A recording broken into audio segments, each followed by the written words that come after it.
এটা হচ্ছে ওমানিদের পাগড়ি। এটাকে এখানে বলা হয় মুসার।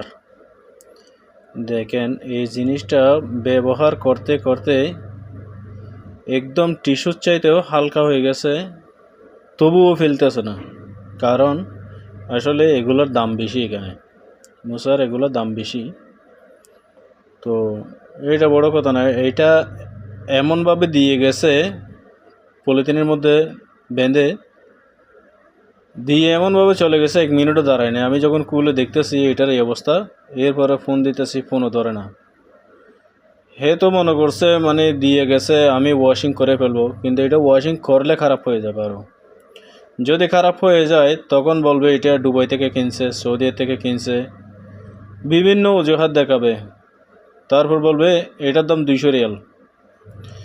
তখন আমি যদি বলি আমি একটা কিনে এনে দেব, তবুও রাজি হবে না, কিন্তু টাকাই নেবে।